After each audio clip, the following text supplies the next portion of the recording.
Yeah, okay, good morning, afternoon, and evening. It's the guy you should believe in. Dropping heat like every season. Underdog like Willie Beeman. Classic like Dom singing. Blasting like bombs. It was a tough loss to jump into the pod off of. The Broncos lost this week to the fucking Chiefs. I'm emotionally back in the dumps. We're Buffet Sports. You can see our degenerate faces on YouTube, TikTok, and Instagram. Let's jump in. Maybe. I think the first thing I want to talk about is our curse. Because it's not really a curse, though. It is. It's not. It is. It's not. So no, it's not. We were 2 for 3 this week. Bengals Ravens. Yeah, we were 35 to 34. We were 2 for 3. We're not a curse. We were 2 for 3. Terrible in the first half. They brought it back in the second half and won. We were 2 for 3. That's not a curse. Lions. Not Texans. A curse. 26-23. They were. It's not a curse. That was a field goal. They were terrible. They were supposed to walk the Texans. They were terrible. They brought it back in the latter half. We're not a curse. 2 for 3. Rams, Miami. The Rams were shambles. There were the amount of miscues is what they called it during that game was atrocious. Maybe we don't get teams to lose. All right, but first of all, it's the Ravens and the Lions. All right, they could break our curse. Those two teams can break our curse. The Rams couldn't break our curse. I don't know. I don't think way we're cursed. Too close. I don't think we're cursed. The games were way too close. I don't think we're cursed. I think we are. 4 points. I don't think we're cursed. Off of 2 games that won. It was 4 points in total that they beat them by. I don't think we're cursed. You picked the Jets last week. Yeah. I picked the Vikings. I picked the Chiefs. We're not cursed. We'll see next week. We'll see next week when we don't have the Rams and the Lions to bail us out. You mean the Ravens? The Ravens. Next week, I mean, you got Commanders, Eagles. Then you got Bengals, Chargers, Texans, Cowboys. There's no way we're cursed. There's no way the Texans lose to the Cowboys. I'm already seeing the clip right now. There's no way the Texans lose to the Cowboys. I had to say it for clickbait. Oh my god. Speaking of the Cowboys, we're just gonna jump straight into Dumpster Bowl of the week. Yeah, this is a returning team. The flipping Dallas Cowboys with Cooper Rush. They got mollywopped by their rivals, the Eagles. Okay, wait. Before you go in on your rant, let's talk about the big picture here for the Cowboys. There's no way Dak comes back. No way. It's I don't know. Maybe I missed it, but I didn't see Shefty say that he has officially decided he's out for the year. He said he was getting a second opinion today. We haven't heard news. At least I haven't. So what do you do if you're the Cowboys? You're not a playoff team. You are. You're. What are you? 2 and no. There's not 2. There's no way they're 2 and. They're like 3 and something, 4 and something, maybe. They're terrible. That's all I know. And so you get rid of Dak, and then you fire Mike McCarthy. But you can't get rid of Dak. This is the 3rd season he's had a season-ending injury. Well, no, not 3rd season. Well, third season ever. Okay, not so in a row. Cooper Rush went 13 for 23, 45 yards, 0 Dallas TDs, is 3 and 6, 0 interceptions. Jerry Jones said that the offense looked better without Dak on the field after the game. That's what he said. Wow. So I think he's just being. This is gonna go into my rant. I think he's just being like a senile old man, and he's just like being pouty and grumpy. So he's like, "Yeah, I thought the offense looked better without Dak." I don't know. I only won 3 games with Dak. I just don't know what you do from here because Cooper Rush. I don't think you have this. Like last year when Cooper Rush was playing, there was the team spirit to be like, we can pull it together and we can rally around Cooper Rush. And it was earlier in the year too. This year though, it feels like you can't rally around Cooper Rush. I mean, you can throw Trey Lance out there if you're like, you know what, let's just tank and go get a quarterback or let's go get a high draft pick and try and turn this into like something positive. Yeah. But Mike is on, I think, the last year of his deal, unless they franchise tag him, I think. I have no idea what Trayvon's deal looks like. They brought back Zeke.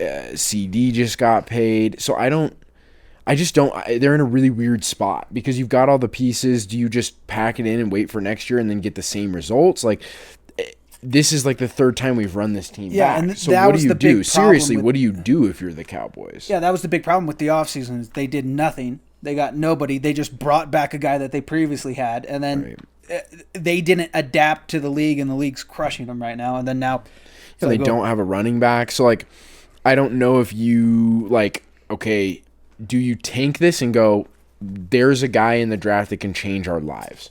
Shedeur Sanders. No, his name is Ashton Genty. Yeah, it is. Do you look at that and you go, okay, we got a top 5 pick sitting here. Mm-hmm. Let's throw Trey Lance in there.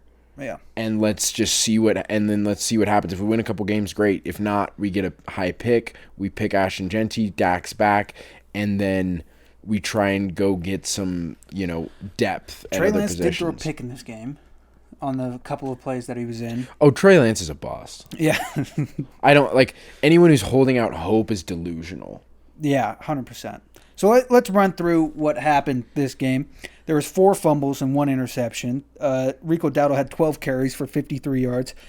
Ferguson, your boy, had... Why do you say it like that? I like it. I hate it. I love it. Don't say it like that anymore. Just say Fergie. So Ferguson had 4 receptions for 24 yards. CeeDee Lamb had 6 receptions for 21 yards. And then Micah Parsons only had 2 tackles. But both of his tackles were sacks. So he gets out of this because he's But he also impacted the game. Watching it, like, for what he did do, he was impacting the game, impacting the run game. So, but here's where we really see, like, how much of a disaster this game was. They had 146 total yards. Jamar Chase, the wide receiver for the Cincinnati Bengals, had 264. So Jamar Chase for the Cincinnati Bengals had an entire football field more and basically 2 first downs more than the entirety of the Dallas Cowboys offense. Rico Dowdle, CeeDee Lamb, Fergie. I'm not saying Dak is the highest paid player in the league, should be, but he's certainly, like, you certainly see that like, okay, they're non-functional without Dak. Yeah. Like, should he be $60 million a year? No. It just shows they but can they function without him, or is he their MVP? Yeah. It just shows Jerry Jones' decision making, which I'm going to get into right here because CeeDee Lamb, there was a ball that was going into the end zone. Mm-hmm. He was in the end zone. It was wide open. He doesn't even go for it. They asked CeeDee Lamb. They were like, the sun was in my eyes. The flipping stadium with that glaring, ginormous window. Yeah. It affects CeeDee Lamb. He doesn't catch it. So they go to Jerry Jones. And they're like, have you heard about this? And he's like, what do you want me to do? Might as well just tear down the entire stadium, build a new one. What are you talking about? Put some shades up. Put some tints on it. Are you my ex-wife? What kind of logic is that? Might as well just build a new stadium. It's like, no, you built a shitty stadium that was made to look cool when you're sitting in your box, and it cost CD a touchdown. He said, he's like, we know where the sun's gonna be when we do the coin toss. Oh, Jerry Jones, I don't know if you know this. Every quarter, the team switched the sides of the field that they play on. First quarter ends, they swap sides. So it doesn't matter if you win the coin toss, because eventually you're going to be playing with the sun in your eyes. This is the first time I've ever felt bad for Dallas Cowboys fans. Listening to Jerry Jones talk like that, like he's this golden guy. He's never done any wrong. When he built a shitty stadium, and then he's like, you guys are ridiculous. Why don't we just rebuild the entire stadium? That's what you want me to do? I mean, you paid Dak $60 million. Highest paid. I mean, could have put that money somewhere else. Put some shades up. Go buy a guy that tint the window, stained glass it or something. I don't know. That was, when I saw that interview, it just got me so heated. Like, okay, throwing your entire team under the bus. Can I bring my mic back? Yeah, you can. I'm sorry. I'm sorry. I hate owners who throw their team under the bus. I hate it. I flipping hate it. Holy shit. I'm sorry. There was my rant. I need fucking earplugs. I'm sorry, brother. So we know how Zane feels about Jerry Jones. Before it was like, oh yeah, he's a senile old man. You know, let him have his fun. Like, I don't get it. You guys are terrible. Now you know how Cowboys fans feel. Yeah, this is the first time I've ever felt bad for you guys. So take it while you can. If you guys win next week, it's back. I'm gonna be back. I'm gonna be back to hating you guys.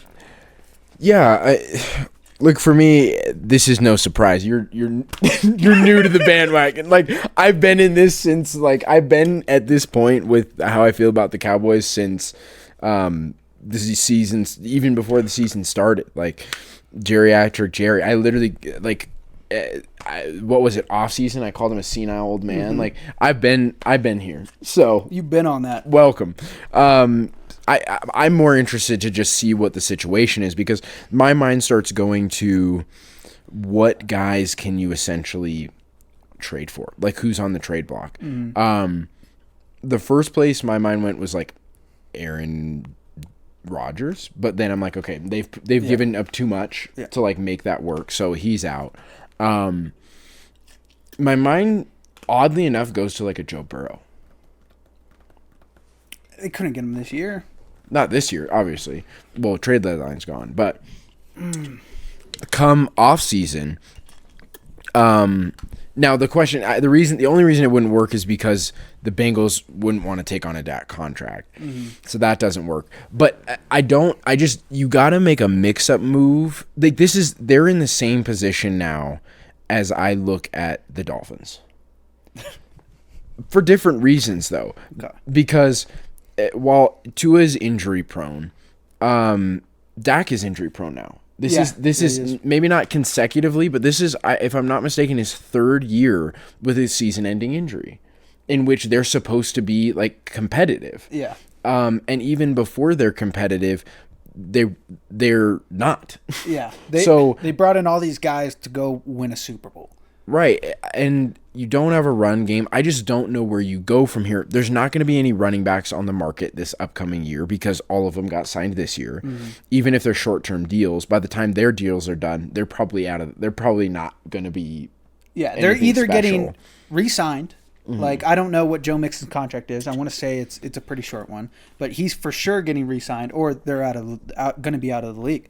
Right, they're going to be done soon. J.K. Dobbins, I imagine he'd get re-signed. Yeah, so like I don't know what you do running back wise unless you just go the route like I'm saying, where you're like, all right, tank for Ashton Genty. Yeah. He's our answer. Yeah. And then you're like, all right, we're going to run it back with Dak. We're going to go get a legitimate second option instead of Brandon Cooks.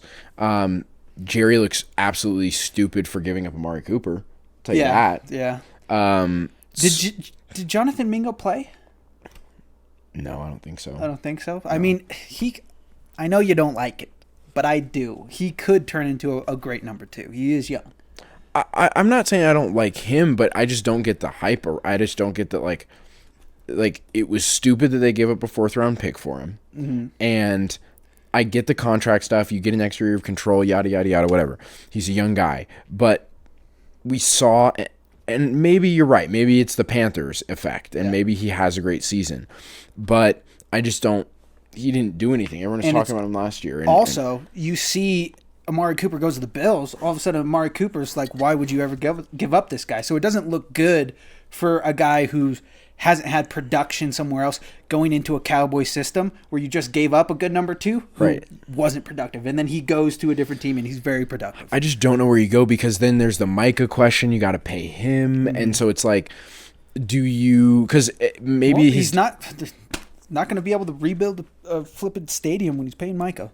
So, I mean, I don't know. I just don't know what the Cowboys do from here, because I don't feel good about the contract I just gave Dak. Like, they said that Dak basically ripped his hamstring off the bone, like one of them. Jesus. So, like, I don't feel good about the contract I gave him, and so you're just like, all right, we're just gonna rock with this for 4 years. If I'm the Cowboys, I just don't know what you do. That's what I'm more interested in this whole thing is what do you do after this point? I'm welcome to see. I'm excited to see the insanity that we see through the rest of the year. You go and you get Bill Belichick, and then Bill tells Jerry, "Hey, no more helicopter rides." Helicopter. That's the other question too. Mike McCarthy's job is completely like gone. Like I wouldn't be surprised if maybe not this week. Like we won't hear it if he gets fired. It's next week. Mm-hmm. If he gets fired, it's next week. And then they bring in. But that's the other thing. Who are you going to bring in as your offensive coordinator? You don't have or not offensive coordinator as your. Well, yeah. I mean, he's calling the plays and he's your head coach. So I just don't know what you do if you're. I have no clue. Robert Saleh, maybe. I mean, there's a lot of head coaches out there for next year. There's a lot of head coaches. The coaching cycle next year. Yeah, for sure. Yeah, I have no clue. That's what I'm more interested in. I'm more interested to see what comes out of this for the Cowboys. Cowboys suck. Not much else to say there. Let's go to another game. You got one on you? Let's talk about this. Let's just get this out of the way. Let's just get this out of the way. Broncos Chiefs. Oh, okay. I'm happy for this one. Let's just get this one out of the way. I got to talk about this because. Oh my God! They blocked the kick. We outplayed the Chiefs. Yes, you did. You did. Flat out. We outplayed the Chiefs. You did outplay the Chiefs. And there was a big play, third down. Bo Nix played really well in this game, 22 for 30. Mm-hmm. He only had 8 incompletions, 215 yards, 2 touchdowns. QBR was a 69, so not great, but nice. Nice. Audric Estime was huge during this game. Javonte Williams had 1 yard. Audric Estime was the featured back with 53 yards. Cortland Sutton, a touchdown, 70 yards, 6 receptions. Devon Vele's been kind of a revelation this year. Well, it's his rookie year, so he's been really good. He's an older guy. He came out of BYU. He's like 27, 26 or something like that. So second leading receiver, touchdown. We played well. We played good enough to win this game, but ultimately it comes down to the little things. Yeah. And personnel stuff. We talked about it earlier off camera, but having a center as the left end blocker on kicks. Yeah, you look down the line, and that's really what it comes down to. I mean, we beat them on third down, which is crazy. Yeah. We were 7 for 13. Crazy. They were 7 for 16, which we know how good the Chiefs are on third down, and that was to me that was the big decider. I was like, okay, if we can beat them on third down, then we can win this game. In actuality, and we were. So what do you think it was this time that beat you guys? Besides the kick, what do you think it was that led? That's it. I mean, really, when it comes down to it, that's it. That if he doesn't block the kick, we don't have a center there with a terrible stance, then we win the game and we hand the Chiefs their first loss. I don't know what else to chalk this up to. I mean, you played him as close as you could with a rookie quarterback, and how little of weapons the Broncos really have. You played the best you could. The defense, obviously, like I just said, with third down, they showed up. Yeah. Rushing, we won the rushing battle. Total yards, they won, but it's so scary because we talk about bad teams or kind of fake teams with a good record playing down the competition. It's so scary that the Chiefs play down to every single team that they play, and they're still winning. Yeah, and this is the thing that I was talking about. Again, I'm not faulting them for 9-0, but their schedule hasn't been a gauntlet. So there's. Are you saying what are you saying about your Broncos then? I'm saying the Broncos are better than we think they are. I think, I was going to say that Broncos are. They're a legitimate playoff team that can contend in the playoffs. I think so, but at the same time, just looking at the Chiefs' record again, my point was what you were saying, that they don't have these fake teams that have good records, but they're not playing. Basically, they're just not playing high competition. I said it last week. They haven't really played a tough game since week 2 against the Bengals. So, not to say that they're not going to continue this. They definitely could. Obviously, they have the magic, but I'm more hopeful. This to me is the start of the villain arc for the Broncos. The start of the villain arc for Bo Nix.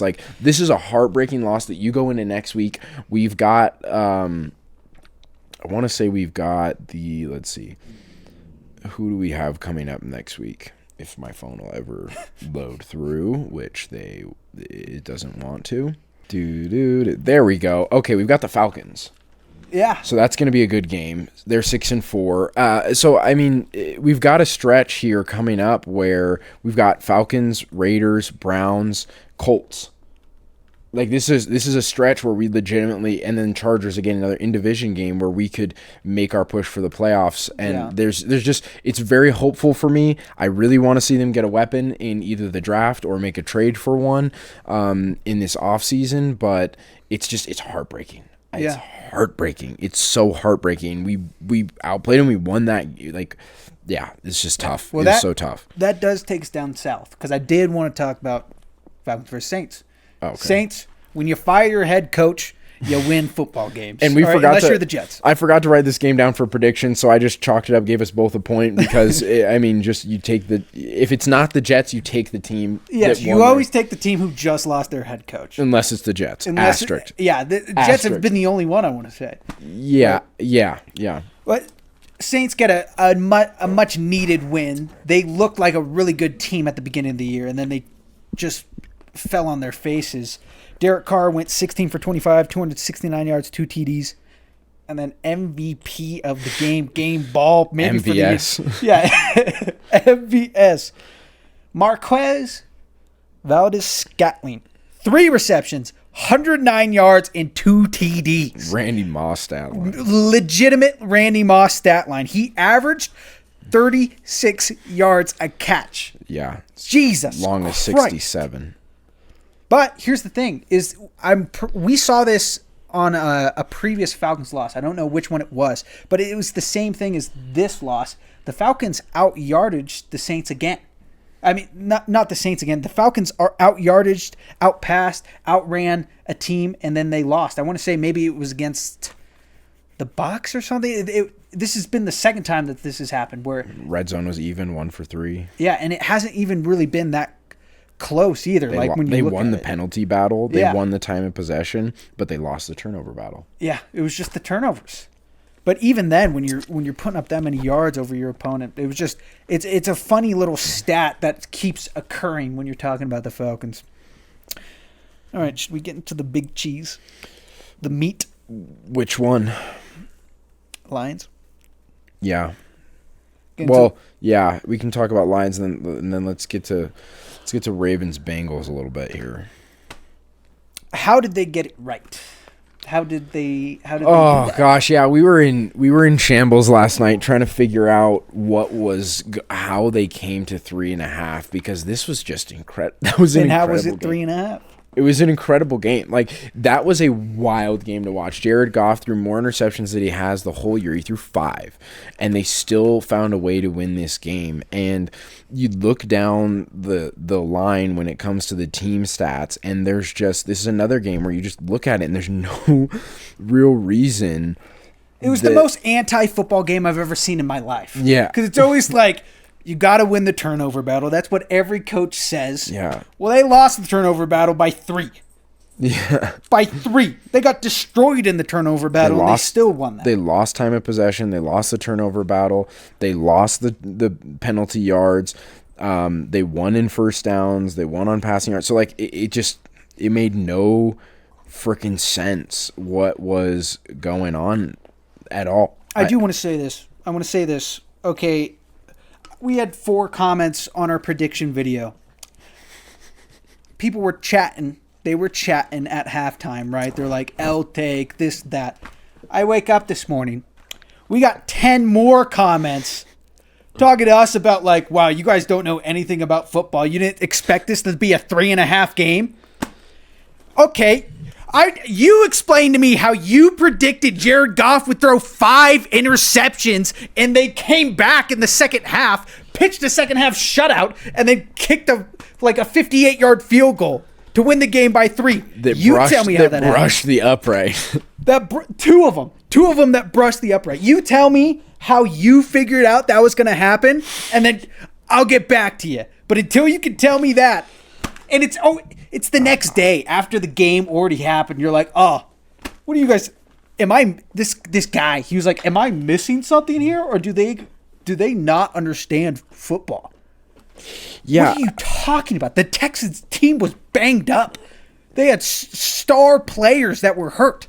Yeah, Nico Collins didn't play. Obviously, Stephon Diggs is done for the year. Their best defensive player was hurt. Look, I mean, you look at this. Let me just read you the second half, okay? Let me read you the second half. 23-7 at half. Let me read you the drive results from the second half. Interception, interception, punt, touchdown, interception, interception, punt, punt, punt, touchdown, punt, field goal, missed field goal, field goal. Tell me, Wizards, how the hell did you guys guess that one? Jesus, it was the most unpredictable game I've ever seen in my life. People are talking like this was a given. And we took the Lions, too. Yeah, there's 9 punts in this game. I don't. Yeah, I need Tom Brady. I need Bill Belichick. I need the greatest minds that have ever looked at football before to tell me what they saw at the beginning of this game. Yeah, and I mean, even when you look at it, Jared Goff's turnovers, the first 2 weren't really him. Yeah, they weren't. So it's not like that. You chalk that up. I don't know. That game was just. It felt like a fever dream.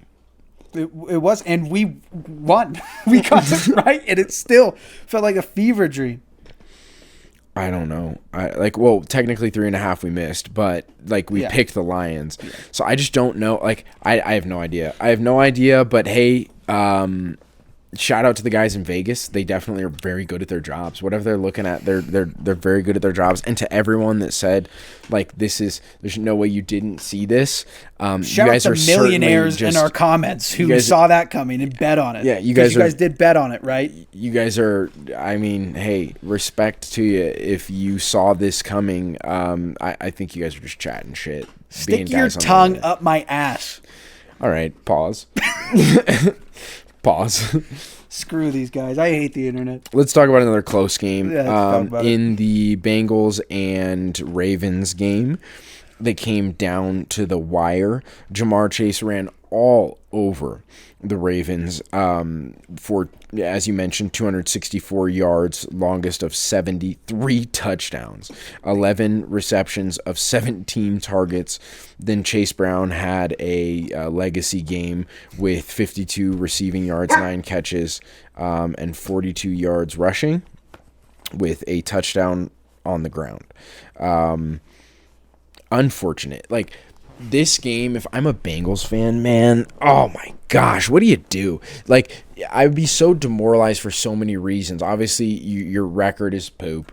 And then on top of that, then you just add insult to injury that Jamar Chase doesn't have a contract. Yeah. Joe Burrow is just, he looks like a shell of himself right now. He just, I've never seen Joe without confidence. And it's not that he doesn't, because he's when he's playing, he does. But in the post-game press conference, he just looks defeated.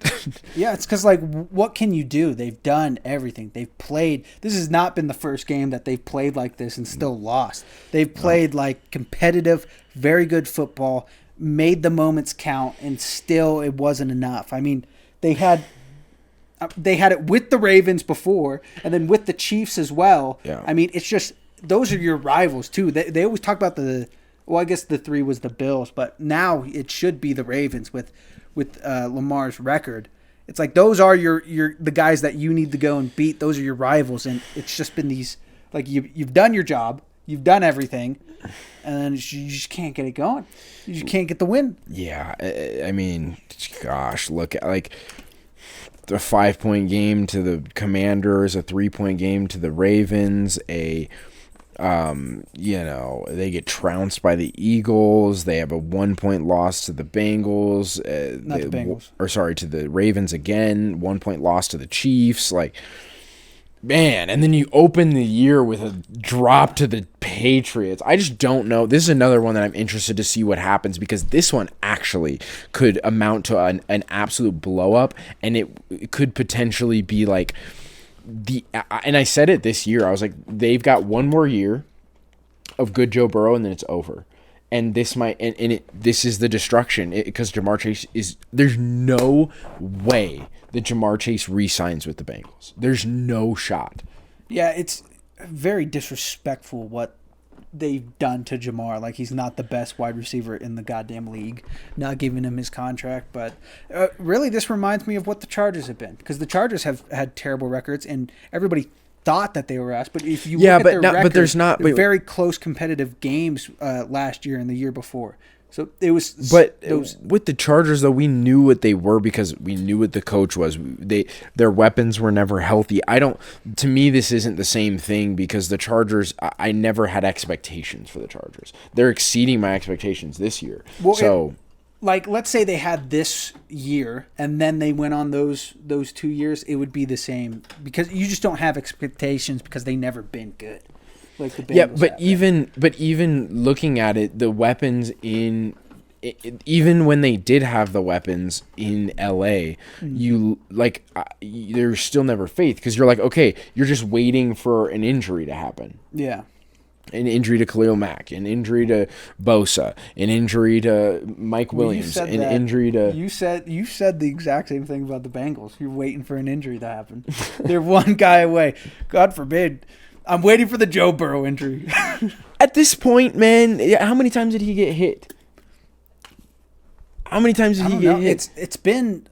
at least last game, it was less than normal. But, I mean... but the hits he's taking are terrible. It's crazy you have Joe Burrow, Jamar Chase, and T. Higgins, and you got rid of Joe Mixon, and then you just T. Higgins has kind of been in and out of the lineup. Yeah, but you still can't protect Joe Burrow. He's been to a Super Bowl. He lost it. Which is odd because you've got an offensive head coach there, and that's their thing is they usually figure out the O-line pretty quickly. It's guys like Doug McDermott for the Bills or Robert Saleh where you can't figure out the O-line, and you're like, well, they're a defensive head coach. Kind of makes sense. This is an offensive guy who's making the play calls, and he can't – and like – so that's odd to me. I just don't know. I don't know where the Bengals go from here. This is another team that I don't know what you do. Do you – because you've already paid Joe Burrow, so you don't need to have a new contract, but you're going to have to pay Jamar Chase. Do you just cut your losses and try and get what you can out of him in terms of a trade? When you look at Joe Burrow and you say, okay, are we even – I just don't know. Jamar's a one-on-one. You have to, I think if anything, it'll be Jamar saying, "I don't want to play for you guys anymore." Yeah, I think 100%. That's the only scenario. But then, what does Joe do? He stays. I mean, I don't know. Actually, he doesn't have the personality to stay. I don't think. I think if they did get rid of Jamar Chase, I think he might will. I just don't know because those are the only two competitive players, and if you lose one, then they're just going to be terrible, and it's going to be. Yeah, but I mean, it's not every day that a Joe Burrow walks in your door, so they've already paid him, so you hold on to him. But that's the other thing with the O-line. I mean, this is your guy for the next 10 years. This is your Aaron Rodgers. This is your Tom Brady. This is the guy that you're sticking with forever, and you can't flip and figure out a way to protect him. Yeah, you can't get him. I don't know. I don't know the thought process there. With that, and then giving up Joe Mixon for... The story is just getting old of, like, no protection, losing games they shouldn't, slow starts. It's just... It's I don't even think old. it's the players' fault. I literally don't think it's their fault. They're doing what they can. It's just... But at the end of the day, it's just a tired story at this point. And it's like, okay, when are we going to see something different? Yeah, we'll see how that GM and how that coach... We'll see what they can do. If they even have their jobs. Yeah, true. That's what I was going to say about the Chargers. I mean, the Chargers that's where I was going with the similarities, is they got a new head coach, and then, like, it's besides Keenan Allen, it's mostly the same team there. Obviously, that draft class helped a lot, but it's mostly the same team there, and then they're looking fantastic. I don't know. They offloaded a lot of guys. The Chargers did this offseason. They offloaded a ton of guys this offseason. You're right. Yeah, I don't know what I'm talking about. They offloaded their entire offense. They offloaded. Yeah, you're right. Yeah, they didn't bring anyone necessarily new potentially in. Yeah, and... hi. Get out. And Harbaugh brought a bunch of his boys from Michigan, a bunch of his coaches from Michigan in as well. No one's talking to you. Okay. Three dudes hanging out. Yeah, you have to make changes. When you have this much talent, you can't stick. I mean, Zach Taylor's a great coach, but with this season, he has to be in the hot seat. You have to try somebody else. With the amount of coaches that are available right now, Bill, Vrabel, Robert Saleh even maybe. Yeah, we forget about Rabel. He's going to be someone to look after. Let's get some of the duds out of the way to talk about here next. Obviously, we talked about Eagles Cowboys. That was a trouncing. Shout out my Cardinals, baby. Playoff. Oh yeah, let's deep dive this flipping thing. Let's go. They're on a 4-game win streak right now. 50% chance of winning their division. If RB1 in San Francisco's back, so will that make a difference? We'll find out. Yeah. Their kicker is kind of up and down. The Seahawks are just kind of beating themselves. We just saw the Rams flipping, couldn't even snap tonight. The ball. Right? Yeah, couldn't even snap the ball tonight. So, could the Cardinals win their division? Yes, they can win their division, but I mean, they're going to get killed in the playoffs, whoever they play, pretty much. Marvin Harrison was the third most productive receiver. All right, he got second most receptions, but he was third most in yards.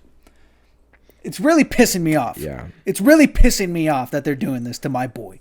And You didn't even play him. You didn't even play him. Shut up. No faith. You didn't even play him. You played that washed-up you. guy with dreads up there in New York. Devontae Adams, 22 points. I was like, surely he'll get somewhere close to that. I was about to ask who they played. Played the Cardinals.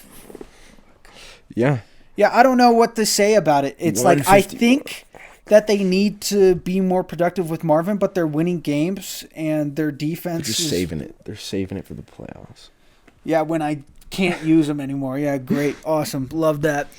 Look, they're looking at the Cardinals' record. We're basically in the home stretch here. We got 8 games to go. They got the Seahawks, so they got a big in-division matchup. Mm-hmm. They got the Vikings. They're going to lose that game, but it's a good tester game. Yeah. They got the Seahawks again. They're probably going to win that game. They got the Patriots. I would chalk that up as a win. Panthers, chalk that up as a win. Yeah. In division game against the Rams. So loaded back half of the schedule. Yeah. And then you got 49ers for the last game of the year.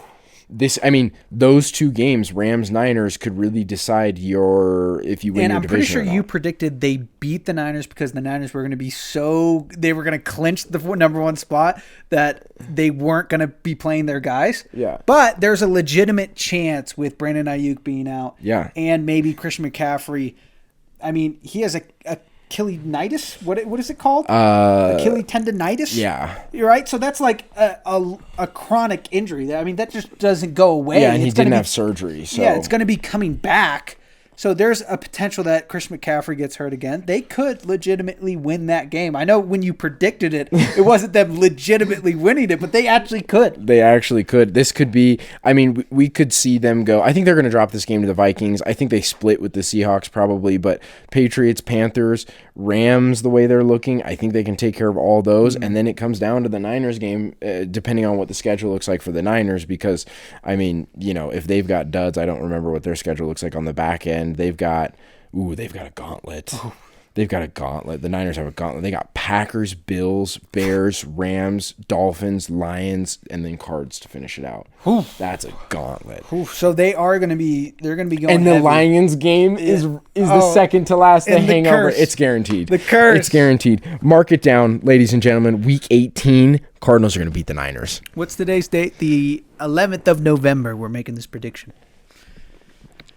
I'm jumping on board the bandwagon of the Cardinals. I'm still never going to be happy when Marvin Harrison is not the number 1 most productive wide receiver week to week. I'm never going to be happy about that. Yeah. But I do believe that they can make the playoffs. Depending on who they're playing, they could win a game in the playoffs. I don't think they're getting farther than that, but I'm hopping on board with you. There's 2 more that I think we can kind of brush over that are just kind of weird wins here, and then there's one more that I want to that matters. Mm-hmm.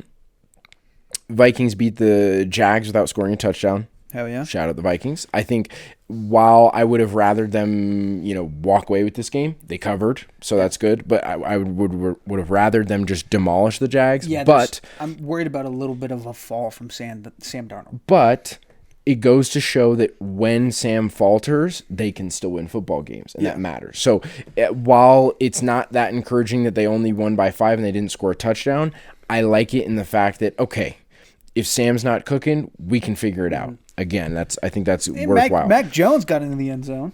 Mac Jones got in the end zone. The Bills-Indiana game, Bills-Colts game, the Bills won without Josh Allen throwing a touchdown. 280, 2 interceptions. Here we go with the turnovers starting. But he had a rushing touchdown. James Cook had a rushing touchdown. Again, there was no receiving touchdowns. I think the defense had one. So you take care of a team in the Colts that some people are kind of up and down about, whatever, without any touchdowns. That's encouraging to me, especially putting up 30. Yeah, 30 to 20. That looks good to me. I think the Bills are continuing to show we're real-ish. Yeah. They're not Super Bowl contenders, but they could be AFC Championship. It hurts watching Joe Flacco do that. It hurts when he throws 2 picks, I want to say. I mean, I'm pretty sure he got sacked a couple times. It hurts my soul, and it hurts my heart. But he threw 3 interceptions. 2 touchdowns and 3 interceptions. Yeah. Trust me, dude, it doesn't make me feel all that great either because, Pittman didn't play in this game, but, it doesn't make me feel all that great when Alec Pierce is the – Josh Downs had another 10 targets this game. What's up with this guy? What's up with Josh Downs? He's an old school quarterback. He likes his slot receivers, okay? That's what he likes. I'm about to pick up Adonai Mitchell, man. Might as well. But yeah, it makes me want to ram my cock into a wall watching Joe Burrow throw 3 picks. So let's move on. I don't want to think about it anymore. Okay. Shout out the Patriots for taking care of Caleb Williams. Hell yeah. So the Bears, right after losing to the number 2 pick, Caleb loses to the number 3 pick. Mm-hmm. Things are not looking great in Chicago. Matt Eberflus, that's another one that you're probably going to see. Him get fired. He came out today and was like, "Oh, we're making changes." On the offensive end, Caleb will still be the number 1 quarterback, but I don't know what changes you're making. Yeah. Trade deadline's done. So unless you're signing, Julio Jones off the street, I don't really know. And would that help? They have Keenan Allen, DJ Moore, Rome Odunze. They have wide receivers. They have tons of weapons. I don't know what change they're making unless they're like actually going to commit to a first 15. We found out earlier in the year that it took 6 weeks for them to get to their first 15. Yeah. So I don't know. I don't know what changes you're going to make here. Eberflus is probably going to lose his job at the end. If it's not this week, it's probably at the end of the year. And then I expect a DJ Moore trade. Yeah. In the offseason, of course. 100%. Because there's no way. There's too many incidents that you go, okay, by themselves, they're one-offs. Mm-hmm. But putting them all together, he fucking hates Caleb. Yeah, he does. He hates Caleb. He wants his boy back. Yeah. He wants Justin back. Yeah, I'm pretty sure there was an interview where he was like, "No, Justin Fields is our number 1. We're not taking a quarterback first overall. We're sticking with Justin Fields." Yeah, that was his boy. Yeah. Not much to say beyond that. They put up a field goal in that game. I don't remember, but I did say that I liked either Jaden or Drake more than I did Caleb in that analysis, the draft analysis. And there was just something about the superhero plays that I talked about. I talked about him. Like he's not escaping the pocket because he needs to. He's doing it because he wants to. But I don't think that I can't say it. I can't say for sure, but neither of us have watched the Bears really. But there's some inaccuracy issues.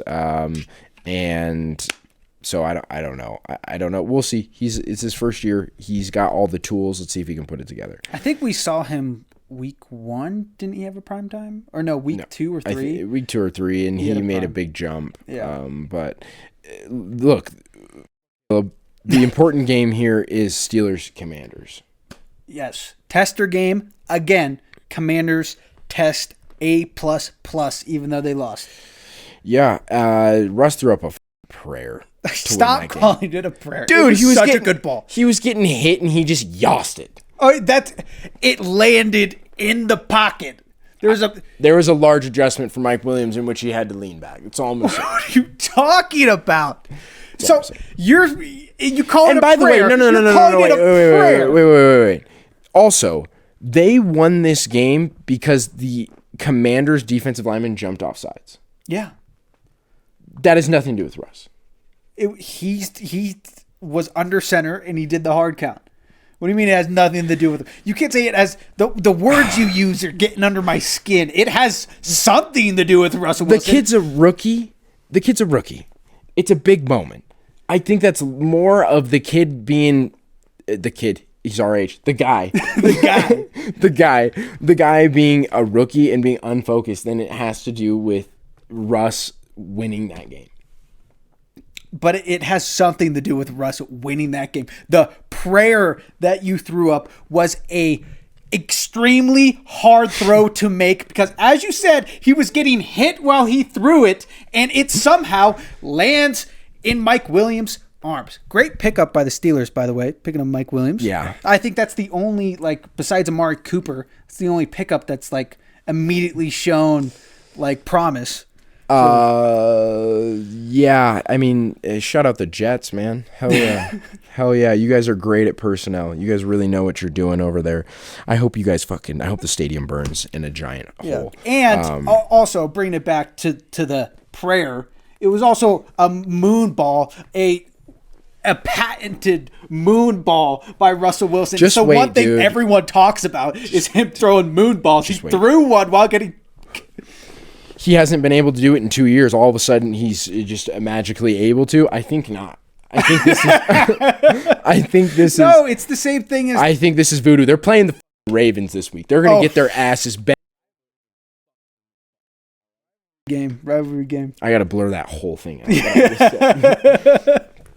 All right. Obviously, I can't pick the Steelers because it's a rivalry. I'm a Raven man, but no. The Steelers are getting. The Steelers I just don't like how you never give Russell any credit. No, he's a bum. He's a bum. Russell, if you see this, I like you. I think you're playing pretty good football over in Pittsburgh. Russ, you put us in a $70 million mother hole.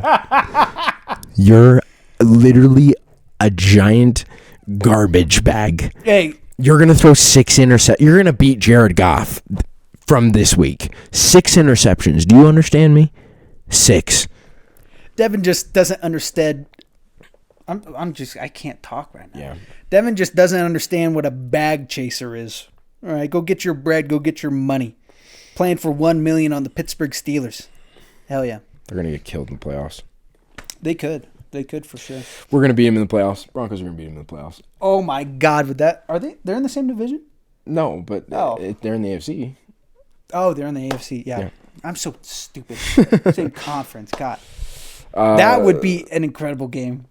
That would be an incredible. The villain game. arc, Bo. If you're watching this, if anything, it's a villain arc for Russ. If he gets beat? No, if he wins.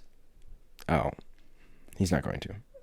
We don't have to worry about that. I'm just saying, with Sean Payton did treat him terribly. They wouldn't even win. They wouldn't even play each other in the playoffs because they both are not going to win their division. Yeah. Unless the Steelers win their division and somehow the Ravens shit the bed, which it could come down to this game. Mm-hmm. God, I'm scared now. All right. Do you have anything else? We never did fantasy recap. If you want to pull. No, I don't. Okay. All right. I don't, because I can give you the quick, 10-second rundown. Everyone on my team showed up except for DJ Moore. TJ Hawkinson, this is his second week activated. He put up 15. Yeah. Oh yeah, and Daniel Jones. Actually, you know what? I'm not even putting that on DJ. If Tracy Jones Jr. doesn't fumble like the little bitch he is, he's a rookie. He's a rookie. What did I just say about rookies? What did you say about rookies? About the Steelers Commanders game. He's a rookie. Big moment. He folded. I'm saying funny how that works out. Okay, that's not even close. Funny how that works out. What are you talking about? I'm saying that it was more Russ than the rookie. I'm saying in both scenarios, I'm giving the rookie less hate than you are. In both scenarios, you are shitting on the rookie, and you're trying to make that like I'm contradicting myself. You said he's a rookie. You got to give him grace. No. I didn't say that about the Washington rookie. I said Russ. You're in the National Football League. Anyways, Daniel Jones would have went down and scored and won that game. I might have come out on top. But, Brian, hey, actually, no. Jaguars, we need to have a talk. Because I understand Trevor Lawrence is hurt. Mac Jones.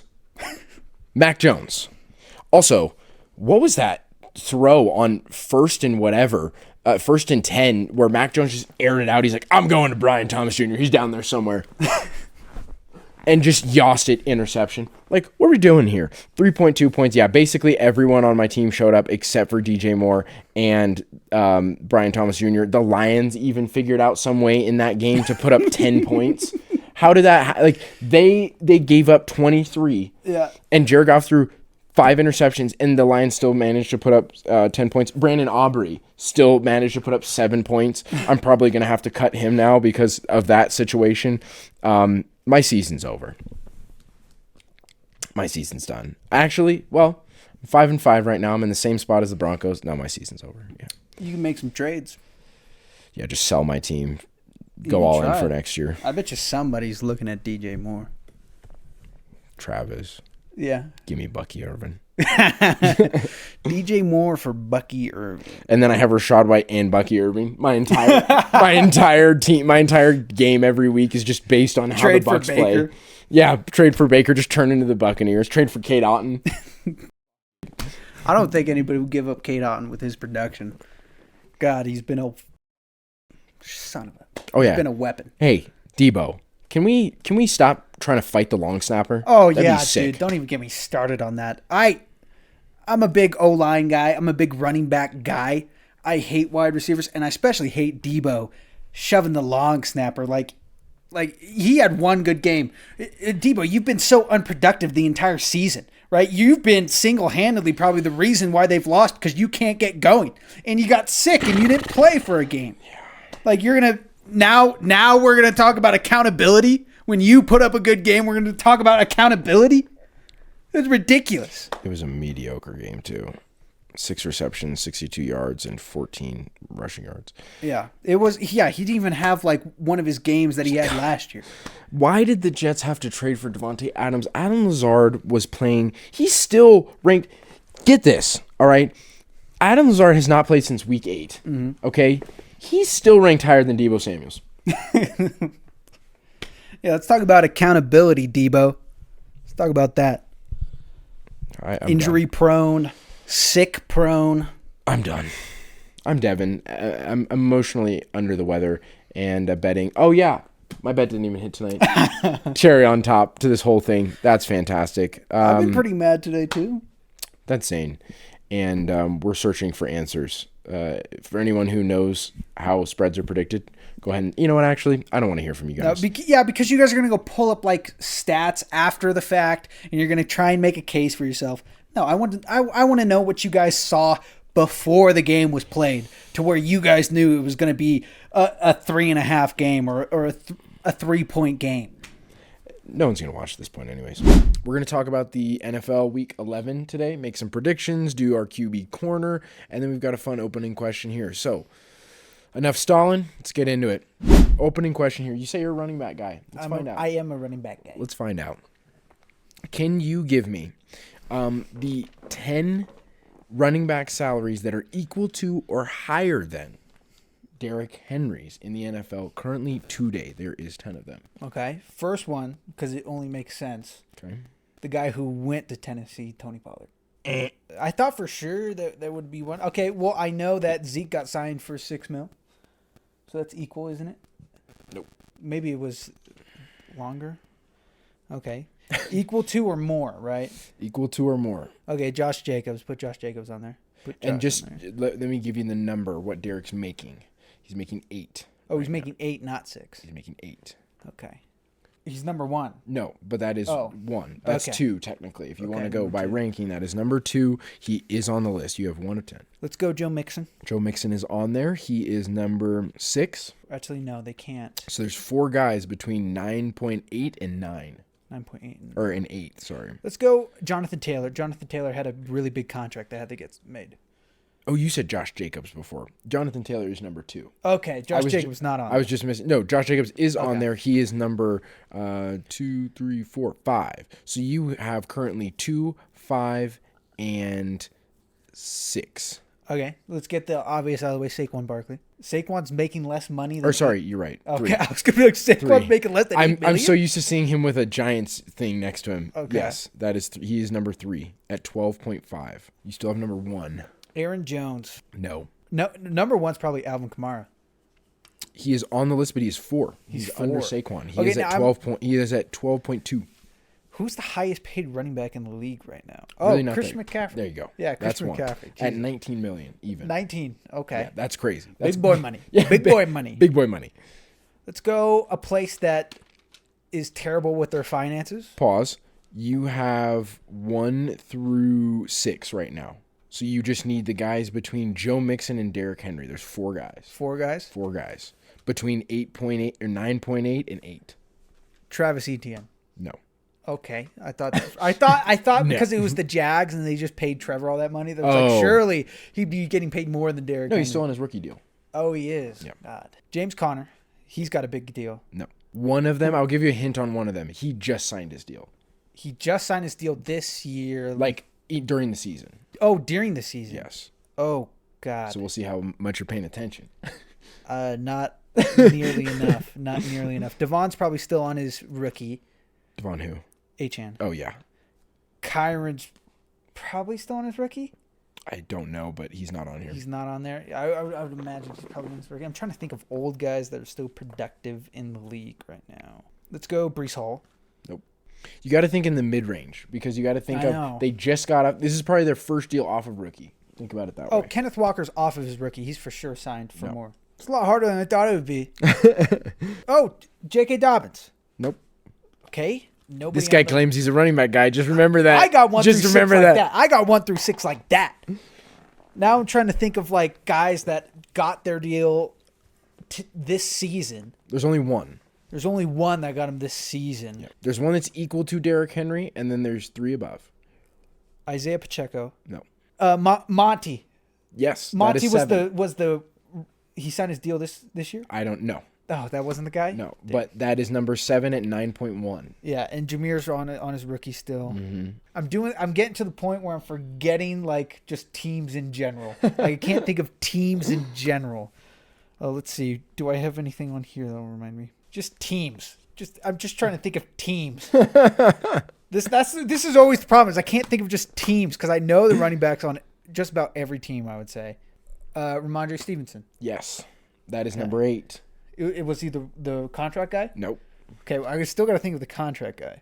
That's the contract guy is number 9, and then there's 1 equal to. That's who you have left. Guy who got his deal done this season, Chuba Hubbard. There you go. That's Chuba number 9. Hubbard. Now you have one guy that's equal to Derrick Henry at $8 million even. $8 million even. Mm-hmm. We actually were talking about him tonight off camera. We were talking about we brought him up literally right before we started filming. He was part of the conversation indirectly.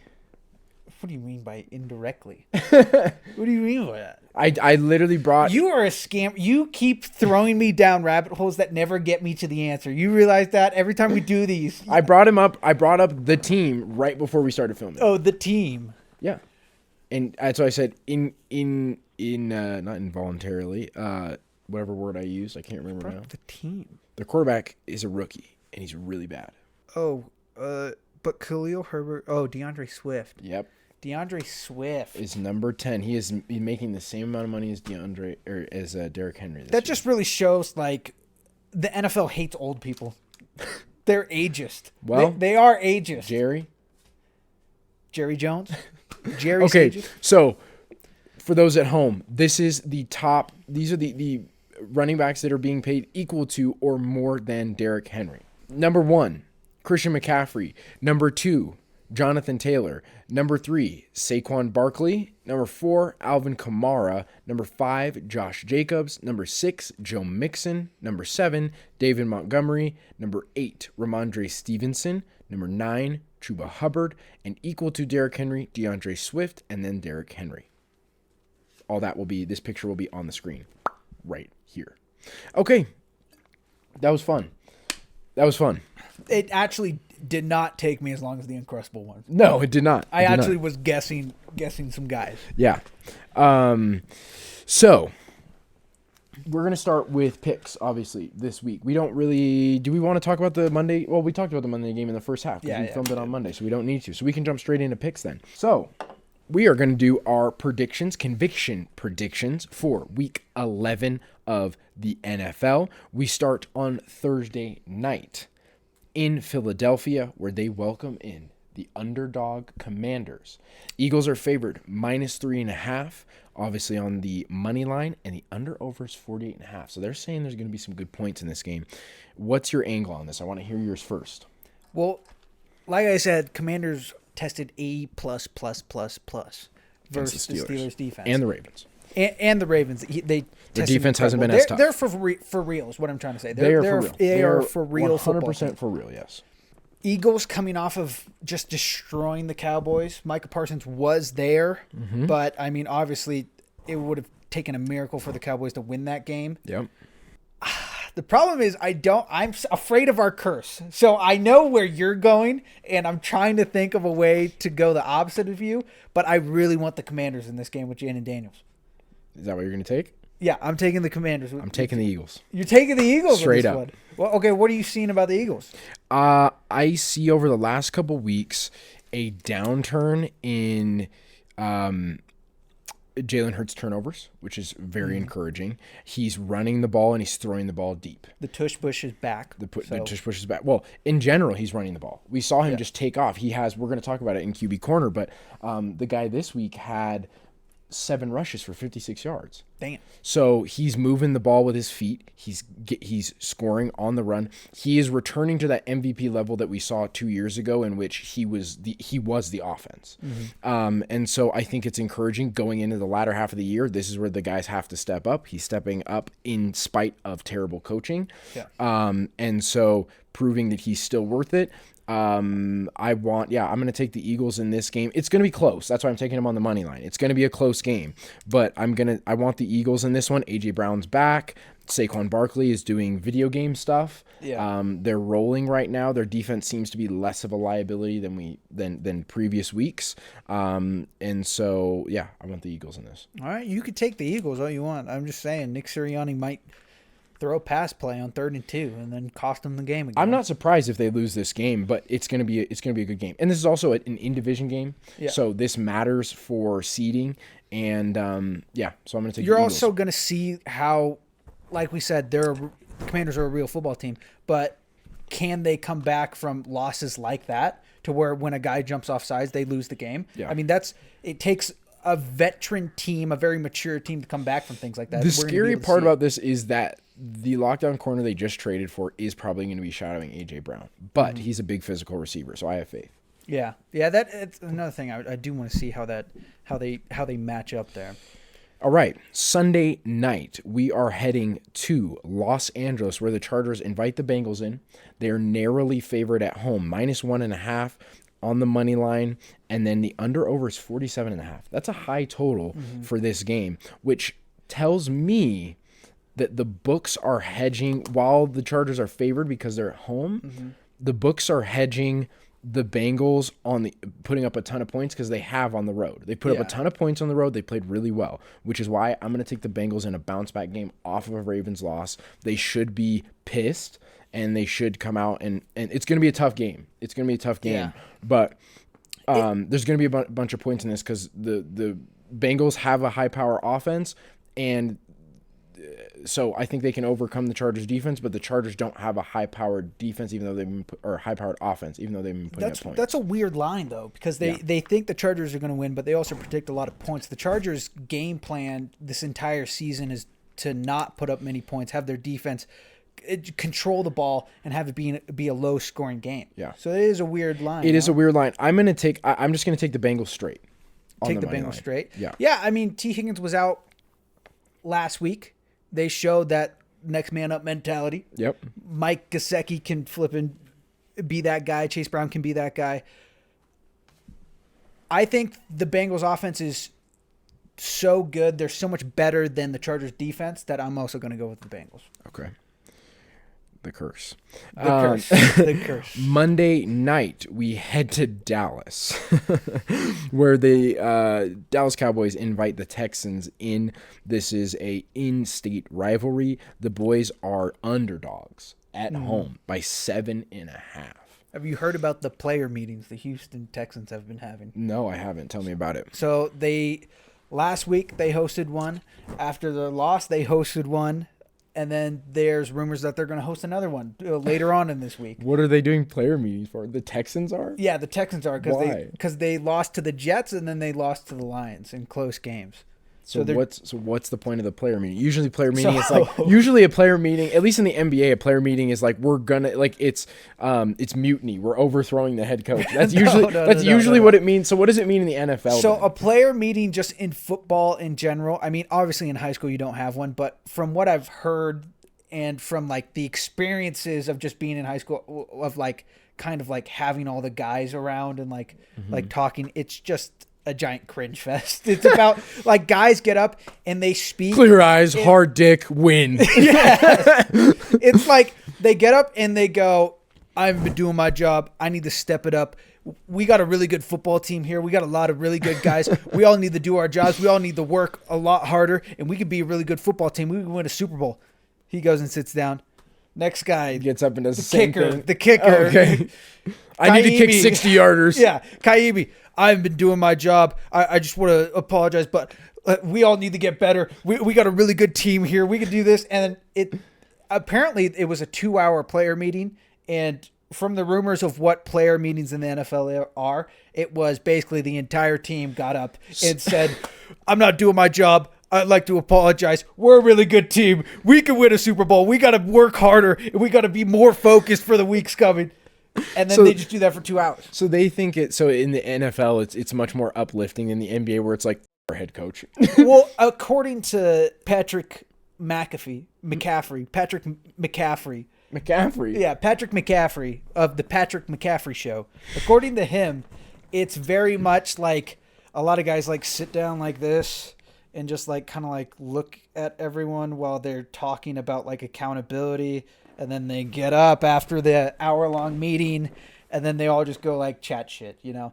That's the idea behind it, is it's that, but it's with your star players, so it's a little bit different. But Interesting. Okay. According to the people that have been in the NFL, player meetings are just a waste of time, and they're super like cringe, basically. Okay, so Texans Texans are favored on the road -7.5 on the money line. Under over is 42.5. 7.5 feels wide, but also the Cowboys just got dismantled by the Eagles. Yeah. So I'm gonna lay the points on the road. I'm gonna lay the points on the road and go Texans. Yeah, that Houston defense really showed what they were about. Problem, I think at least the last 2 weeks or however many weeks, the Houston Texans haven't scored in the second half. In like a couple of weeks, they haven't scored in the second half. Yeah, they didn't score in the second half against They've done all of their points at the front half. So it all just comes down to, well, I mean, if this was going to be a competitive game, it would all come down to, can CJ score points in the second half? I think he can for sure. He's going up against, I mean, it's an in-state rivalry. I think they're going to come ready. Yeah. We thought that team was going to be atrocious. Not atrocious, but we thought they were going to get dog-walked by the Lions with how many people have been injured. Yeah. Mike Gesicki, or not Mike Gesicki. No. What was it? Dalton Schultz? No. Menke? Oh, John Menke the third. John Mechie. Yeah, Menke the third. He's a dog. John Mechie the third, yeah. I don't see a world where the Cowboys, with all of the drama that's going on with their owner, their head coach, with Michael Parsons, can do anything this season. That's the one thing that's the real reason why I don't like the Cowboys, is that they always don't seem like an actual football team as much as a bunch of guys who are getting paid to play football. It's a soap opera. Yeah. So give me the Texans. Give me over on the points. Okay. You want over and back the Texans? Uh-huh. I want to say that they destroy the Cowboys. Okay. All right. Now we are heading to our individual games that are not spotlights but should be. We head to Buffalo, where the Bills invite the Chiefs in. The Chiefs are underdogs on the road. Why is that not a primetime game? I don't know. Bills are favored -2.5 on the spread. On the money line, under over is 46.5. Last year, didn't they?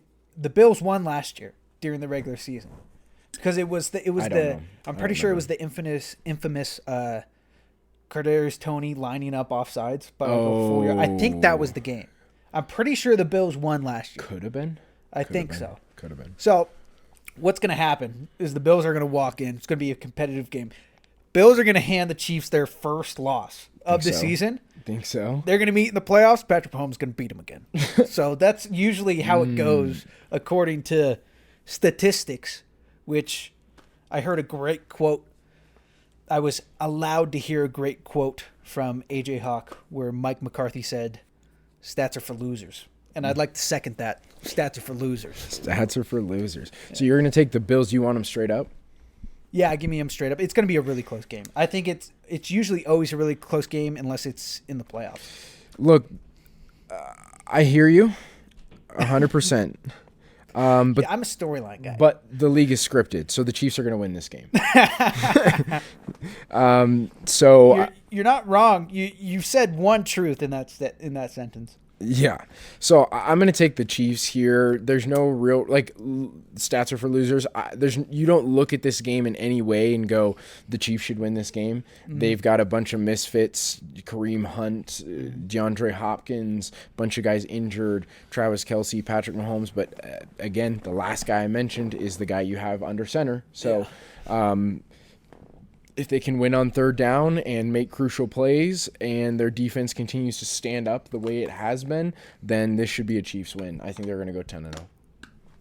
You did say you're going to suck on them until they punch you off of it. Yeah. Yeah. Dude, I'm going to stay with it until they I've been perfect all year.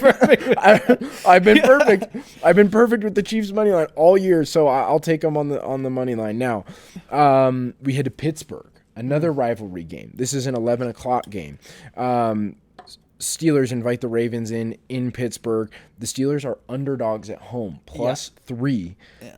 Favored on the money line. Under over is 48.5. I think I know where you have to go, but I'm interested to see where you will go. So well, the reason why they're underdogs is you got a great edge rusher, an amazing edge rusher, but he's chasing Lamar Jackson. He can't. If Lamar can sense it and Lamar can get out of the pocket, then it shuts down T.J. Watt. And then you have Derrick Henry. And the Steelers' defense is incredible, right? But you have Lamar Jackson, you have Derrick Henry, you have Zay Flowers, Rashad Bateman, you have Mark Andrews, you have Isaiah Likely if you ever want to throw him in if Mark Andrews isn't doing well. So you just have too many options with the MVP runaway candidate, in my opinion, because he's my boy. I agree. Obviously, Derrick Henry. Obviously, not talking about Lamar. He's Jackson. Eclipsing what he had in Week 10 during last year's MVP season already. Yeah. There's no way he isn't. He's playing. He's thrown 3 less interceptions and 500 more yards than he did last year. Yeah, so it's just you just pick it. Do you want to stop Derrick Henry or do you want to try and stop Lamar as the Denver Broncos tried to do? And we know how that game worked out. So you try and do one or the other. You know, Russell. I know you hate Russell. Russell does concern me a little bit with what they've been going on. We kind of suck at stopping the pass, so that is concerning. But we have 2 superstar X factors on our team. Technically, maybe 3 if Mark Andrews continues this level of play that he's been playing as. And, you know, we've seen that Zay can have crazy games. So, obviously, I'm high on my boys.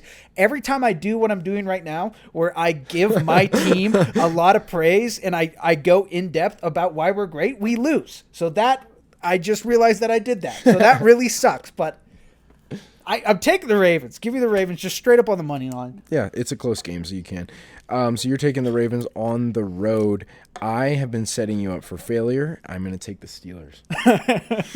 I'm going to take the Steelers on the money line. To be fair, there is no possible scenario I can be a Ravens fan and ever bet the Steelers at beating the Ravens. This is for me, this is the biggest game of the year. This is a huge rivalry for me. Exactly. That's the point in why I'm going to take the Steelers in this game, because this game is for if the Steelers win this game, they then have the same record as the Ravens going into week 12.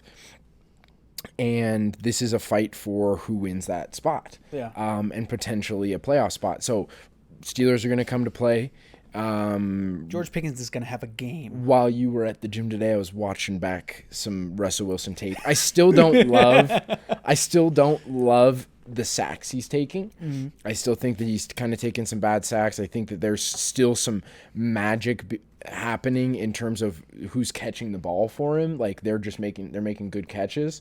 But this is a trap game, I think, for the nation, of kind of similar to the Detroit Texans game. We thought it was going to be a blowout.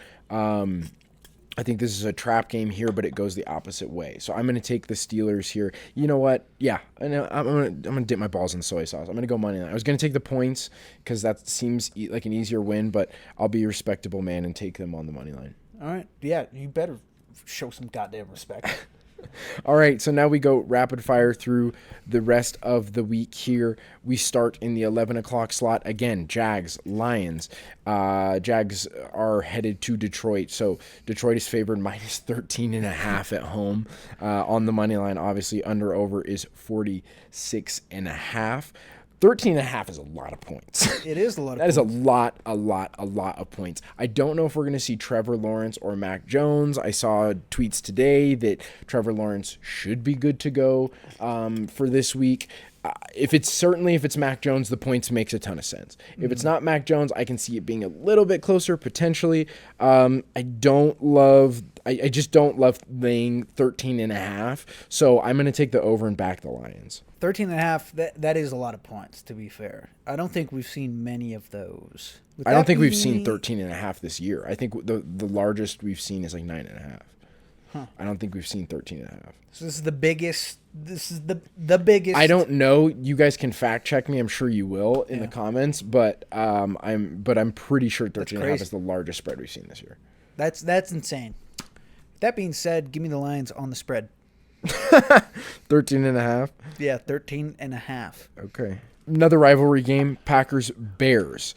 Bears are underdogs at home. Plus 5.5. Packers are favored on the money line. Under over is 40.5. So I'm going to take the Packers. So it's not a head coach firing, but do they have some magic if it's an offensive coordinator firing? No. You don't think so? Not at all. You don't think so? I don't know. Rivalry game. I guess this is the first time The Packers defense is really good. They're playing in Chicago. The weather doesn't make any difference. They're conditioned to it with being in Lambeau. And just when you look down the line, the weapons are sort of even because I think the Packers have the better running back, the Bears have a better receiving core, but the Packers have a better quarterback. And they're coming off the bye too. And they're coming off I a would bye. argue they have a better running back. Packers. Yeah, that's what I said. Oh, you did. Okay. Packers have a better running back. Receivers are probably favored towards the Bears. Who is the better tight end? I would argue probably Bears. Komet. I don't know. Fant? I think a quarterback makes the tight end. Yeah. And I think that who is the Packers tight end? Tucker I remember Kraft? Kraft. He's been having a couple of games. Yeah, I think they got 2 of them. Either way, I'm going to go Packers minus 5.5 here. I think the defense is better. I think the defense will be better, and I think Caleb Williams is ultimately just the downfall for the Bears at this point with how much dysfunction is going on there right now, with just their inability. Not even dysfunction like not knowing what's going to happen week to week, but just them being just the Bears. So, a quick point on Caleb. When I was looking through, they just kept running all of his sacks, every single sack that he took last week, and it looked like he takes a snap, and you could see him going through his reads. He's going through all 4, and he's still not getting the ball out. Yeah. So I don't know if that was basically because of his offensive coordinator. I don't know if that's just he's trying to be more of a regular quarterback, and he's adjusting. But one thing I do know is the Packers have 2 tight ends, and they come out in 20 personnel and 22 personnel. You mean 11 and 12? No, it's 20 and 22, I'm pretty sure. 11 and 12 personnel. Oh, it's a fullback when it goes to 20? I think so. I mean, they probably have a fullback. Anyways, they got 2 tight ends. Keep it Give me short. the Green Bay Packers. Okay. Now we are headed to. Do you want them on the money line? Do you want the Packers on the money line? Yeah, just give me a money line. Okay. Next, we head to Foxborough, where the Pats invite the Rams in. They are underdogs at home. Rams are favored -4.5 on the spread. On the money line, under/over is 43.5. I'm just going to take the Rams on the money line. The Pats are frisky. Every once in a while, they can make games interesting. So, yeah. Who'd they beat last week? I want to say it was a bad team. They beat Bears. a bad team. Yeah, they beat the Bears. So, yeah, just give me the Rams as well. Sometimes I do want to go Pats, though. All right, Saints are at home in New Orleans. The Browns are headed there. Saints are favored at home -1.5. It's a pick'em game on the money line, -108 both ways. Under/over is 44.5. I'm taking the Saints in this game. Derek Carr. The Saints just have. Neither team has anything to play for, but the Saints have more to play for pride. Yeah. Of just like, okay, we fired our head coach. We're playing for our jobs. Derek Carr certainly is playing for his job. I was about to 100%. Yeah. Derek Carr's playing for his job. We don't know if we're going to get Chris Olave in this game. But Marcus Valdez-Scantling was crazy. I need Alvin Kamara to have a good game, so I'm manifesting it. I'm just going to, since it's a pick 'em on the money line, I'm going to take the Saints on the money line. Just give me the Browns on the money line. Okay. No real reason, but the feeling in my balls. Okay. Now, another 11 o'clock game. Titans invite the Vikings in. This is a smaller spread than I thought it was going to be. Vikings are favored -7.5 on the road. Under/over in favor, money line in favor of the Vikings. Under/over is 39.5. So not a ton of points, actually, in this game. I think both teams are capable of putting up enough to hit the over here. This is kind of a trap spot for me in like a week 11 where it's just kind of a weird trap spot. The Titans are coming off of a game against the Chargers in which they got beat pretty good. And so I took the over and backed the other team in that game. I'm going to do the same thing here. Take the over 39.5 and back the Vikings. Sam Darnold's kind of been sleeping. So this is kind of like a, let's get back on the horse. We beat the Jags. Our defense really showed up. Our kicker showed up. So I'm going to take the Vikings in this game over back the money line or back the Vikings. This is stupid. I know it's stupid. But they didn't score a touchdown last week. The Vikings didn't score a touchdown last week. And Sam Darnold has been falling a little bit. Justin Jefferson, people have been mad that he hasn't been getting that much play. Aaron Jones has been kind of down for me as well. He had a chest injury, questionable to play. He probably will play, but I don't know if the Jags can hold them to 4 field goals. I mean, it's a trap spot. So you want to take the Titans at home? I do want to take the Titans line? at home. Okay. It feels like a Will Levis game. Yeah, I mean, like a great defense, one of the smartest defensive coordinators ever, and Will Levis, the man that he is, he can't read the defense at all, but he's just making plays. Okay. You know, he's the counter. He's the counter to really good defenses. Okay.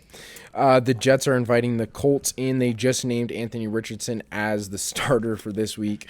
I said it to Zane off camera. This is the starter dysfunction for the Colts. I'm sorry, but -3.5. Jets are favored at home on the money line. Under/over 43.5. I hate this. Because I don't trust the Jets in any sort of way. Yeah, I don't trust the Colts in any sort of way. I think their defense is super soft. This game is going to be a weird, wacky fest. So, take the under and back the Colts. Take the under and back the Colts. I'm predicting Aaron Rodgers is playing against Pat McAfee's team. He's going to shred them, and they're going to look like a playoff team just for this game. And then they're going to fall back down. Give me the Jets on the over. Over, back the Jets. Okay. All right. Interesting spot. I need you, Devontae. I need you this week. Come on, boy. Raiders, Finns. Finns are favored at home, -7. So a touchdown on the money line, under/over 44.5. This one's pretty simple. I'm going to take the Finns. This is just a big. I think the Finns can just kind of go off in this game, so I'm gonna take the over back the Finns. Give me the Finns on the money line. We now head to San Francisco, where we have another rivalry game in division. 49ers invite the Seahawks in. The 49ers are favored now with Christian McCaffrey back. -6.5 on the money line. Under over 48.5. This is simple for me. The Seahawks have been beating themselves all year. Yeah. There's going to be a bunch of points in this game. Gino's going to throw picks, so over back the 49ers. All right. Yeah, he did have his way last week. I mean, last time they played, he did have a pretty good game. But give me the 49ers. Just put it on the spread. 6.5. 6.5. By a touchdown. Yeah. Okay. Last game here. Broncos invite the Falcons in to Denver. Ooh. Broncos are favored. Ooh. -2.5 after the heartbreaking loss to the Chiefs. They're favored on the money line. Under over is 44.5. I don't know if Drake London's back. I don't know if Drake London is back. I want to make this clear. I think the Broncos are going to win this game, but it's going to be close, which is why I'm going to take the spread for the Falcons. So I'm going to take the +2.5. I think if they had another field goal, they could win this game, but I think the Broncos come out after. This is the start of the villain arc. Okay. So I want to be clear. I think the Broncos are going to win this game, but I think it's close enough to where the 2.5 will matter. So I'll take the Falcons 2.5. Yeah, if I knew for a fact Drake was playing, I might take the Falcons here because that means Darnell Mooney is on Riley Moss. That's great for me this week, but I don't know that, and we did watch the Broncos. Bo Nix played incredible. Especially on third down, especially against that Chiefs defense. Yeah. With that tough loss, again, we're going to see how a team like that can come back from a crazy loss like that, where they did everything. Yeah. You saw the interviews; they were like so heartbroken. Yeah. But they have Sean Payton, and Sean Payton knows how to get over those humps. So give me the Broncos as well. Wow, you want to take them? You want to take them on the money line? Yeah, give them on the money line. You're actually going to pick the Broncos this year. Yeah. That's crazy. Okay, there's our Week 11 picks, guys. We will see who comes out. Currently in the standings, Zane and I are tied up at 5 weeks apiece. So this is a tiebreaker week. We'll see what happens here. This is kind of interesting. I picked some games strategically. Zane's flying by the seat of his pants. We're going to hop into QB corner next. See, there's a moron who's tied up with a supposed stat guy. Stats are for morons. All right, we are headed to QB corner. In this segment, Zane and I rank the top 10 quarterbacks from the previous week heading into the next week based on statistical greatness, the feeling in our balls, and level of difficulty. This is QB corner. Let's hop in. All right. Starting off at number 1. Are we doing this the same way where you counter? Okay. Number 1, I've got Lamar. 25 to 35, 290. 4 touchdowns, no interceptions, 7 rushes for 33 yards. There's no one to counter Lamar. Okay. There's nobody to counter that stat line. Okay. This is a surprise here at 2. Oof. Joe Burrow. Joe, okay, but what about the losses? You were talking about them. That was the whole thing with all of my QBs because they lost. It couldn't be in there. 34-56, 428, 4 touchdowns, no interceptions. He virtually played a not a perfect game. Hey, we're conducting business over here. Sit down. Welcome to the show. This is Percy. If you guys haven't seen him in a while. Don't worry, we were on commercial break. Joe, I have Joe, 34-56, 428, 4 touchdowns, no interceptions. Look, he played a really good game. I know that he lost, but no one this week, there's only 2 guys that threw for over 300 yards. I gotta put the level at which he played was superior to everyone else on the list. See, 4 touchdowns, no interceptions. I don't disagree on the QB. It's just I would have had Joe on my list if you didn't make such a hissy fit about the quarterbacks losing last week. But he played them to 1 point though. That's the difference. Some of the guys that you had were not. It was not a 1 point game. It wasn't so close. In which and this was my argument, I say beyond this with this game too, is they kick we even talked about it. They kick the extra point. They're playing overtime ball. Yeah. I would hedge on the Bengals in that game. I think that's the coin. Yeah. I that's the difference here from last week with some of those quarterbacks that you wanted to put in that lost. Yeah, I don't disagree with the pick. That's Okay. what I would have put as Okay. my second. Okay. So let's go with Joe Burrow. Joe Burrow at 2. Didn't I want to put him first last week? He played the Ravens to a close game? No, that was this. That was we. Oh, no. Yeah. Who did they play last week? Oh, the Raiders. That's what it was. Yeah. Okay. 3. This one after the first 2, I was kind of like, I don't know what to do here. Yeah, there's So not a lot. 3, I have Kyler Murray. I have Kyler Murray. He was 22 of 24. That was the big difference for me. He won. He only had 2 incompletions. That's playing the game at a high level. 266, 1 touchdown, no interceptions, 33 rushes for 21 yards and 2 touchdowns. That's a pretty darn good game.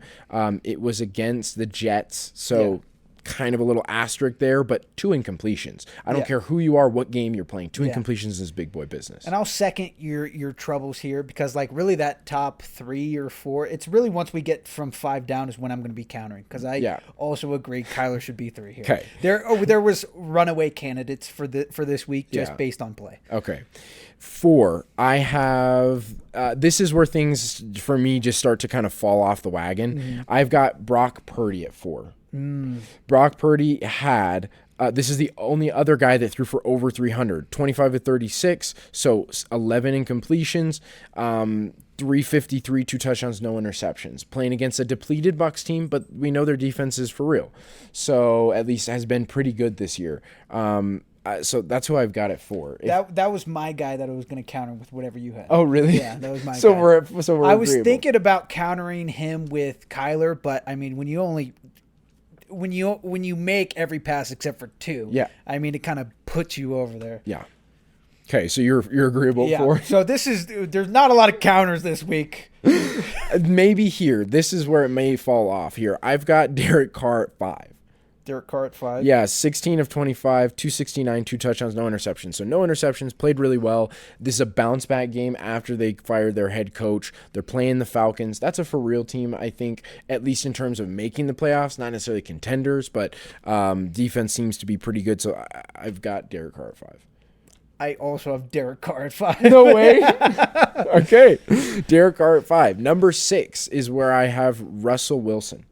Son of a... I thought like, oh yeah, putting Russ in here. He'll never put Russ in here. I was like, I'm going to get him with a counter because there's no way he's going to look at Russell's stats. Go through them. I don't have a counter because Russ is my guy. Russ is 14 of 28, so 50% completion percentage, 195, 3 touchdowns, no interceptions. At the end of the day, I don't agree with, that Russ won that game. I think the Commanders lost that game, but they won the game.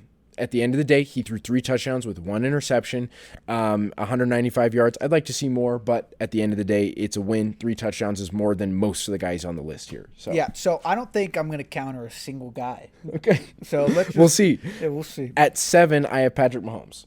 Okay. I have his stats. I have Pat at he did not complete a lot of balls. 28 of 42, 266, 1 touchdown, no interceptions, 3 rushes for 19 yards. I basically have him here because they're 9-0.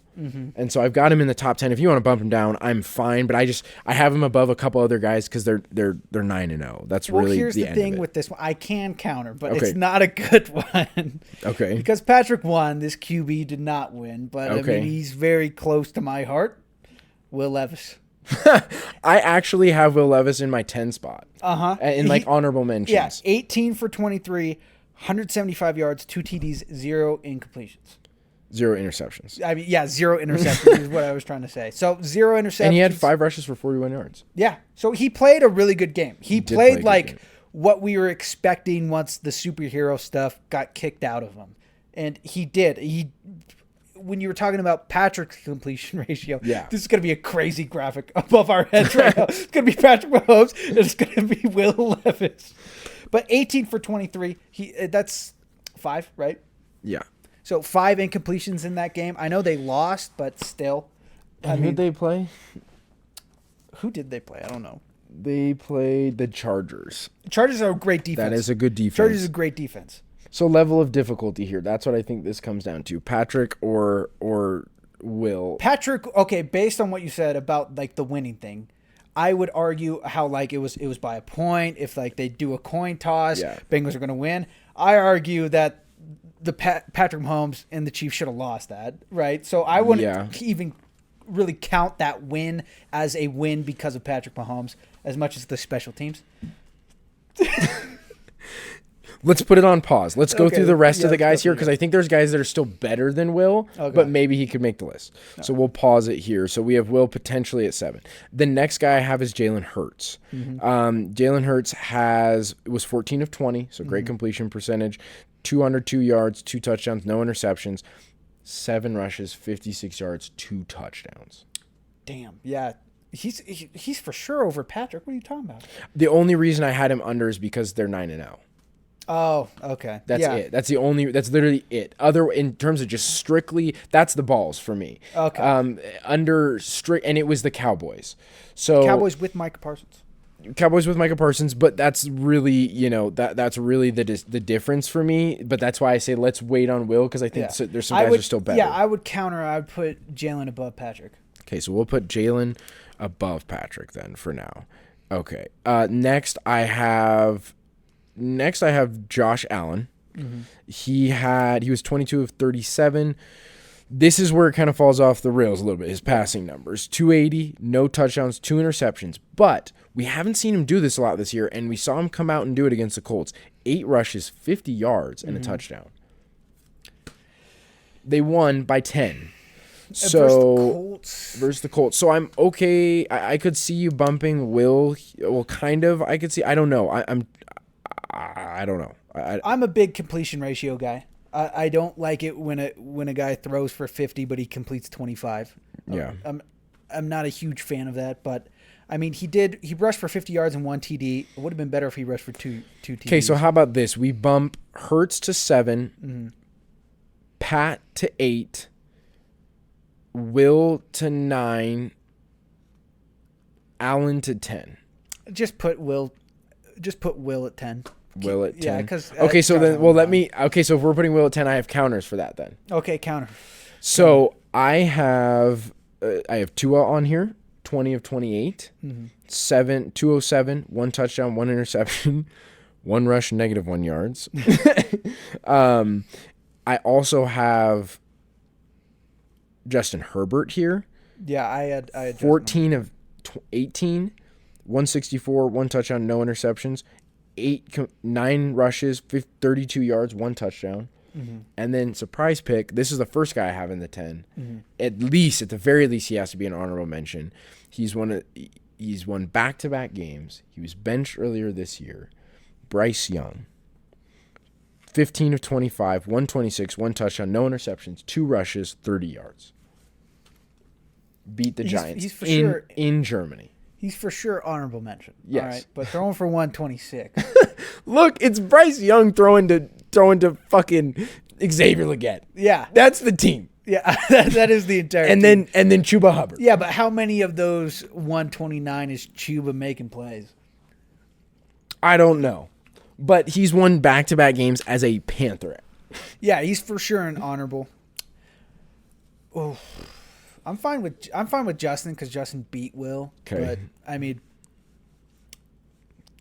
again, level of difficulty when you look at it the other way. Justin Herbert. Yeah. He should have way more. So how about Tua? So how about Tua then?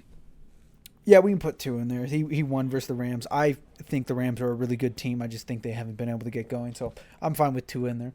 Okay. So this is just your list. Because your list was basically my list, except for Will, because I like Will. Yeah. Okay. Yeah, the other one I had in there, I was considering. The only problem with this one is that he didn't have. Actually, you know what? Before I say this, match the quarterback with the stats: 17 of 34, 202, no touchdowns, no interceptions.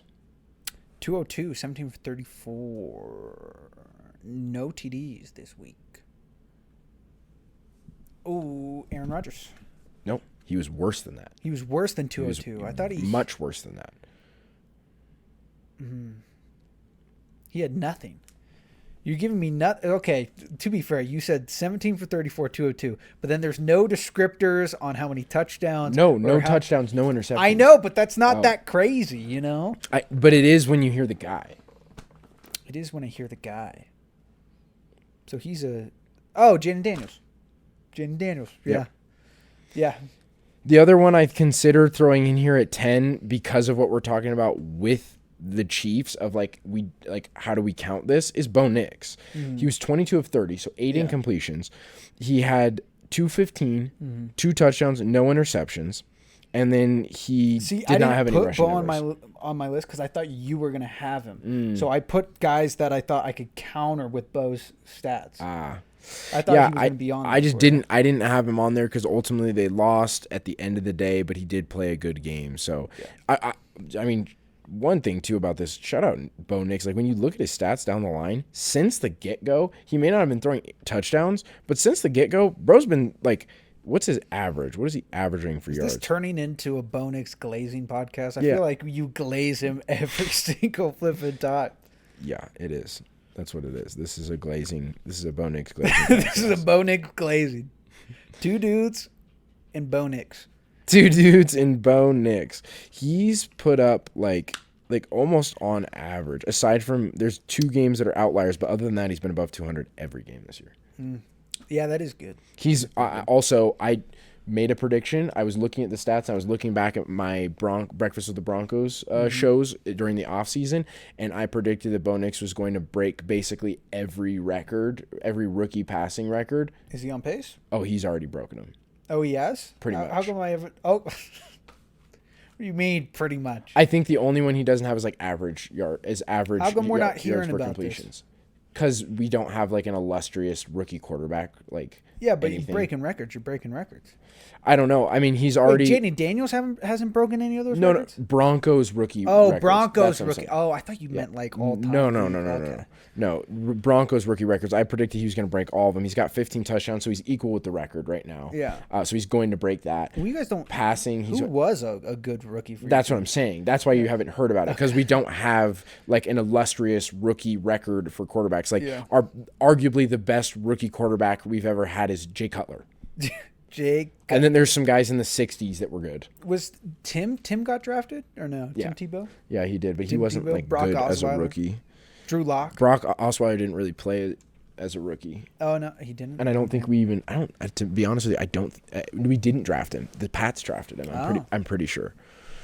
Because he beat the Patriots. That was a big storyline that year. Anyways. You should get Joe Flacco. You guys do great with old QBs. We had Joe Flacco. Son of a yeah. And he was terrible with us. You guys have a formula. We had Case Keenum. We had Joe Flacco. Yeah, we've had him. Okay. Do you have anything else you want to add to this then going into this week? I do not, except for I think you're going to win this week. What? Picks. I think you're going to win picks. I don't know. I'm hedging on a lot of them because I need to strategically get some points off of you. This guy's strategizing against me. I drink 10 beers and then I make my picks. I'm going to start betting here soon, doing the same strategy. We'll see how that goes. We might have a segment for that. Okay, we have done it. My name is Devin.